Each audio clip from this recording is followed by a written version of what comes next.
Here's a post from a girl in an abuse situation with the mom that has Jezebel and other marine spirits that are associated with what's now called quote-unquote narcissism.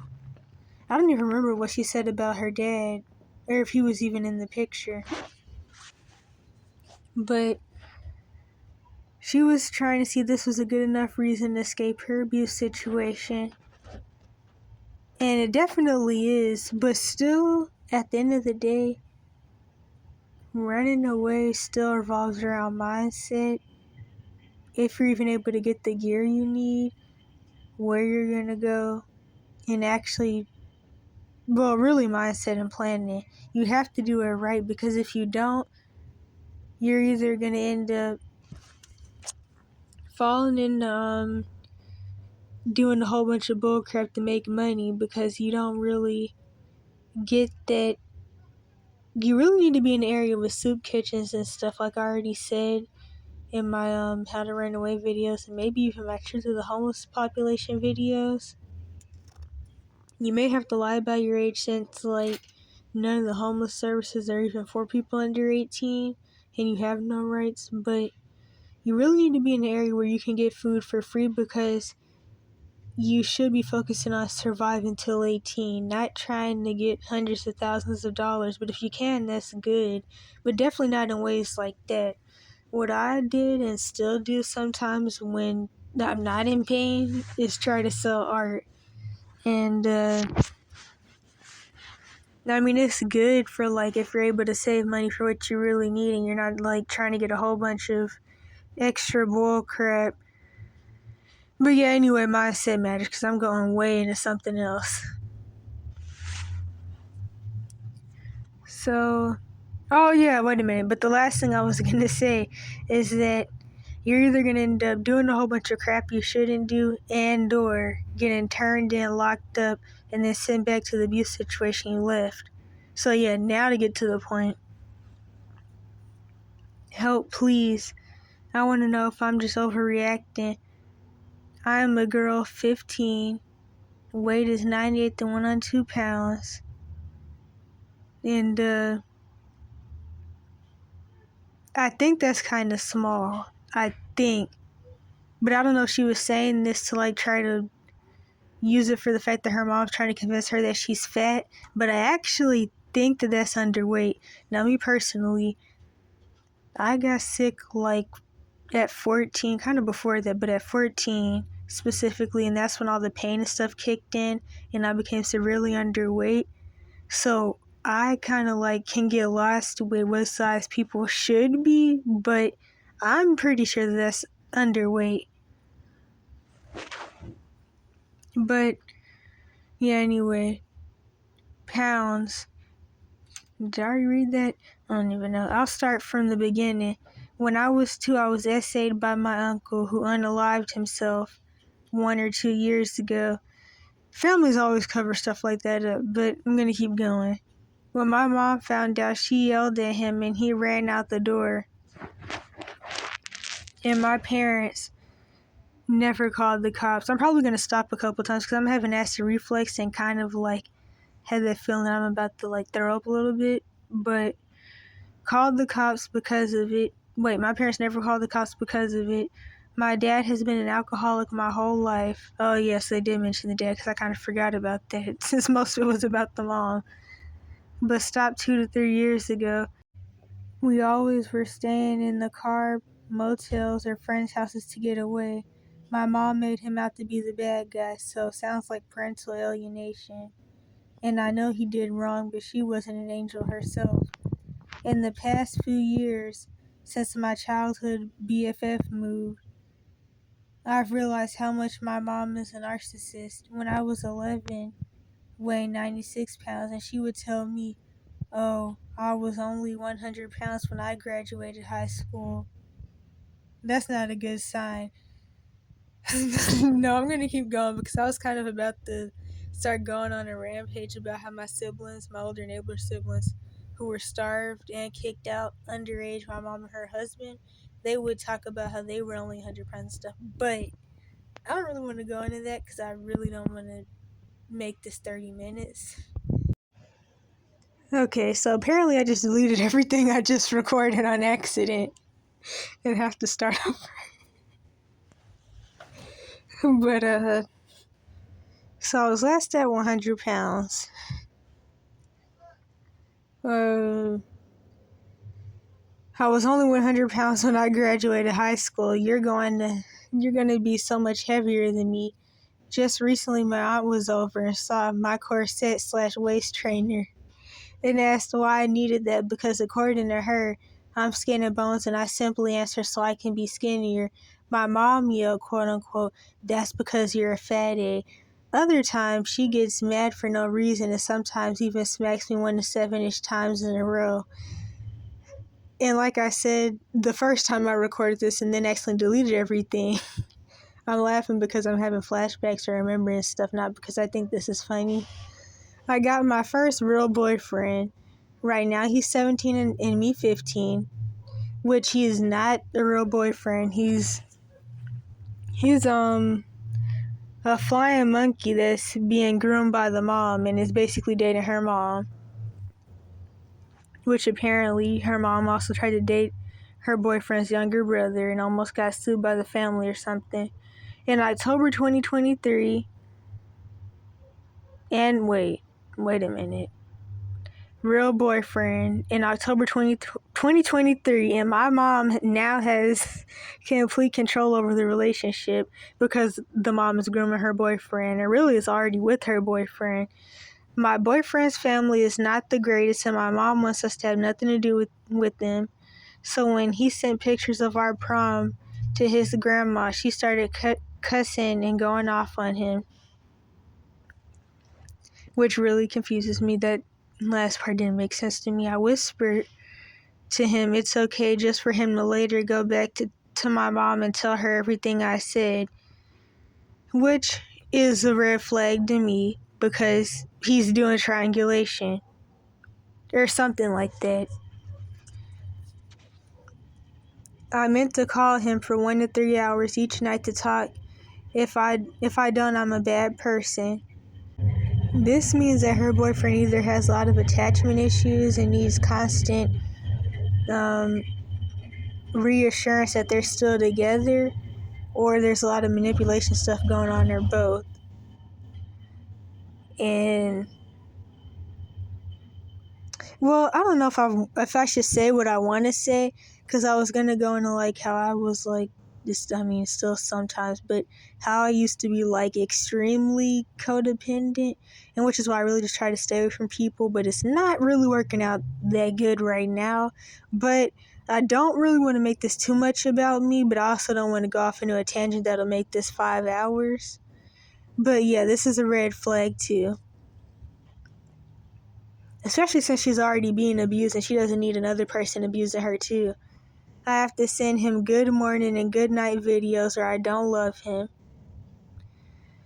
I have to talk to him right away when he texts me or I don't deserve him. So as somebody who is like this, what I will say is that even if the person doesn't know this, when you're like this and you're being codependent and all that stuff, you're doing intentional or most likely unintentional manipulation/emotional witchcraft. So you're operating in witchcraft when you try to like force your will on other people. So whether you know that or not, you are manipulative and you are operating in witchcraft, and you cannot force people to be your friends. And it's hard to accept. Still trying to like, well, honestly, at this point, I kind of really just am working on accepting not being around people, because being around people causes a lot of extra chaos anyway that I don't need.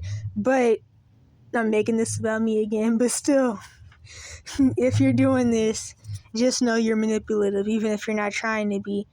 And you may just not know because you don't know any better, because all you grew up around was abusers and manipulators, but that's what you're doing. I think I was last at I have to talk to him right away when he texts me or I don't deserve him. I cannot have friends over if I hang out with them instead of my mom. And if I don't talk to my boyfriend, and ignore them while they're over. Kind of confused, but I think what they're saying is that their mom only wants them to be around her and give her attention and not talk to friends. And I don't really get the other part after. And I may not have my natural blonde hair because it makes my hair look thin and disgusting, and if I have dark hair I look like my mom, and that's perfect. People with abusers with these types of spirits are always like that. They always want to try to control every single thing about you to keep you from ever knowing who you are and who you were meant to be, and to keep you from ever reaching your full purpose and all of that, and doing what you were born to do in life. So they try to break you down and turn you into whatever they want you to be, which is never going to be anything good, and it's probably going to be something that'll have you end up in jail or commit suicide. But anyway, I've broken up with my boyfriend 7 times, but each time I'm guilt tripped back with him the mom guilt tripped her back into being with her boyfriend. Hopefully that came out right. So yeah. And what this is something that's common when people have parents that are considered what people now will say is a quote unquote narcissist. They're also commonly gonna get into narcissistic relationships where their abusive friends or their abusive boyfriend or girlfriend will side with their abusive parent. And this is also really common for boys and girls who end up getting into relationships with child molesters who are also narcs, because like I said in other videos, people who are attracted to people who are too young for them are also commonly have a lot of other issues like drug addiction and some personality disorder and a whole bunch of other things that add to why you shouldn't be with them. But yeah, anyway, then they said, my mom and my boyfriend have calls without my acknowledgement. Sometimes while she is unclothed or in the bath, they talk about my mom's sex life, or his quote-unquote alone time. So, yeah, I don't know what TG means. I'm forced in this relationship. So your mom's forcing you to stay with your abusive boyfriend while she's dating your boyfriend. That's what these types of people do, though. Believe it or not, this is what happens when you give yourself over to double-mindedness and bitterness and give yourself over to the dark side and just let yourself become really demonized, and then you do stuff like this. Which, of course, losing your mind, especially in this type of way, is a process, and you do kind of let it happen. There is some ignorance in there, but you do let yourself get to points like this. Dang, where was I? Oh yeah, he tells her everything. He is moving in with us in February when he turns 18. I will be 16 in December. My mom also lied to a psychologist I visited and begged me to lie about me being SA'd and having trauma from my parents fighting and breaking stuff my whole life. This is how the systems work, though, and I talk about this literally every day, and that's literally the reason I even made this specific channel, aside from the evidence channels I used to have, because I really wanted people to know, specifically people who are in these systems, that this is the cash for kids system, and the mental health system is there to make you feel like you're the bad, crazy, and slow one while you're being tortured and abused. They want you to feel like you just have issues and that you just need to sit back and accept everything and be quiet while people run and drive and ride all over you. Well, that doesn't sound good, but still. I did lie only because I was scared of them telling my mom. I've been planning to run away for 5 months now, and I have most stuff I need, and I have saved up cash. And the thing is, I really hope that they're able to stop going to this psychologist.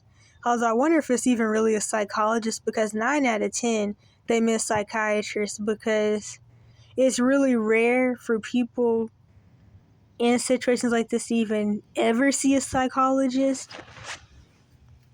And it's always psychiatrists throwing out labels and stuff. Not that either one is better, because of course, since they make money off of child abuse, they're never like, the label's always going to be used against you, to make a long story short, but I shouldn't have to go into that since I talk about how that works literally every day. And so I said, and by the way, I also have sent this to them in the inbox, because I know 9 out of 10 the mods will just delete my comment, because they've always had a problem with me. And then it's like, they don't want people to get any real advice. They just want people to get weird stuff revolving around political correctness and left, right, mind, heart, and a whole bunch of bull crap, but not any real advice. So I said, yeah, as far as like whether they should leave or not. Yeah, if you know what you're doing. First off, your boyfriend is just someone you're with because of not knowing what real love is. I'm not saying this to be mean, because I get into similar situations every now and then, but with usually unwanted quote-unquote friendships, I'm kind of, well, let me not go into that. You break up with him because he is abusive, and he's constant reaffirming. I don't think that's not the word I really meant to use, but either because of his own attachment issues or because he's manipulative. But you get reeled back into the relationship because of guilt tripping, and because all you know is abuse cycles, which the abuse cycle is love bombing, honeymoon phase, discard, and some other things I can't remember. Your mom definitely is a quote-unquote narc, for better words. She has the Jezebel, Leviathan, and other marine spirits, which of course men can have these too. Your mom is jealous of you and is doing covert sexual abuse with her jealousy-driven rude comments about your body. It's also to make you feel bad, and you don't need a waist trainer. I also meant to say that it's covert sexual abuse, and there's probably also some emotional incest tied into it, but I forgot about that. Also, your boyfriend isn't necessarily too old for you, but there is an unhealthy, abusive, and unequal power dynamic. Your mom is also sexually abusing your boyfriend, and they are definitely dating and having sex. You definitely need to ditch that boyfriend. Your boyfriend is a flying monkey. Dr. Romney and others have videos about this on YouTube to your mom. Narcissists, flying monkeys, and enablers are also what is called a quote-unquote demonic confederacy in spiritual terms, which is when two people or 2+ spirits working through people have an agenda or vendetta against you. It's actually very common for people with narc parents to get abusive and pedophilic narc partners who become friends with their parent. My enabler sister had a boyfriend who had a kid at like 15 with a 30-year-old pedo woman.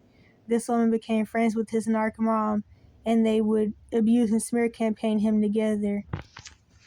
I also meant to add in the fact that she lied to him to get him in jail because she was scared that he was going to snitch on her for abusing their kid, who she won't let him see, but that's a side story. This is very common, but yes, this is definitely a reason to escape your situation if you leave the right way. And then I added in, if possible, stop going to the psychologist. You're just being dragged into the mental health system branch of the Cash for Kids system, which will then get you labeled and on drugs, and you'll have multiple people gaslighting you to feel like you're the bad, crazy, and slow one. Not to mention the drugs are neurotoxins, and they're going to cause hundreds of mental, physical, and neurological problems that'll mess with their health and can eventually lead to death. And then they made this post about, they were trying to see if this was a reason for CPS to help them. But of course, going into the CPS branch of the Cash for Kids system would be the same or worse than their current situation, because they'd automatically be getting trafficked and thrown on drugs and getting all types of mental labels. Not to mention, 9 out of 10, they wouldn't even do anything, which someone actually had let them know that, and they just side with their abuser. And probably get them thrown into a mental facility too, just for even asking them to do anything. And like I already say all the time, one of the steps to escaping from a bad situation is accepting that there is no system put in place to help and that you have to do it on your own. And also accepting that people don't care. As bad as that sounds, people really don't. I mean, some people do, but most people don't. And even if someone did kind of care, most people aren't going to care enough to actually risk going to jail or whatever to help you. Not that they even really have to do that, because if somebody really, really cared, they would stand with you in court, but most people definitely aren't going to do that, so yeah. My boyfriend's family, wait a minute, I forgot to say, this is their comment, by the way. They were responding to something. I ran out of recording time, but what was I saying? Oh yeah, this is their response to something that someone said. So my boyfriend's family already had talked to a lawyer about her grooming his brother. My mom made me lie and say I sent "you're hotter than your brother" to my boyfriend's brother. And so I'm sure that made her boyfriend feel some type of way, and then he was trying to like talk crap to her more. And I don't even remember what I was about to say. I'm guessing they'll want you in therapy, and they'll watch to make sure your mom's abusive behavior is slow to a stop. They almost never remove kids, and when they do, it's almost never long term. Okay, so it's like there's some typos and I'm dissociating, so it's confusing me more, but I mean, that's pretty much true. Although CPS probably wouldn't even care enough to get her in therapy, because like I know, no, let me not even go. I was about to go somewhere else, but I'm just gonna try to not go on a rant. And so she said, I do not want therapy. My mom uses that against me, because that's what therapists are there to do when you're under 18. When you're under 18, you're the bad guy, you're the crazy one, you're the stupid one. When you're 18 plus, they try to install a victim complex in you and make you feel like you were just born with issues and you're always going to be this way and there's nothing you could do, and you might as well become a bitter person with a victim complex that goes into what I call being a schizonarc. Against me when I do something wrong, or if I do, dang, I'm running out of recording time again. Or if I do something she doesn't like, she'll get in my face and say, see, this is why you need therapy, you act like this. You know what though? That's exactly how you know that something is demonic. Well, I mean, that's one way you know anyway. Because they all have all the people with these spirits have the same patterns, they have the same lines, they say the same stuff, they do the same stuff. It's all the same spirit working through different people. And of course, everything has to happen in the spiritual before the physical realm, but I mean, that's kind of a side thing to it. The point is, people with these demons all do and say the same things. Doesn't matter who they are, what they look like, how they are, none of that. Sometimes afterwards she'll say, I'm sorry, I'm just so tired of you and your brother's crap. And it's like, when you know that like these people all have the same demonic spirit, not just from studying this stuff and studying like deliverance and demonology and all that, but it's like when you hear other people's stories who are around abusers with these same spirits, it's just like, it could be you talking about your own experience. This is not coming out right, but that's why commonly support groups like this, people who went through the same thing will say things like, I could have wrote this, or this could have been me when I was 14 and stuff like that. And bawl her eyes out while I comfort her. I did not read this the first time when I screenshotted this, but that doesn't sound like my mom and her boyfriend. I don't know what does. They love to do that. guilt trip victim cry thing where they would, that was so annoying. But yeah.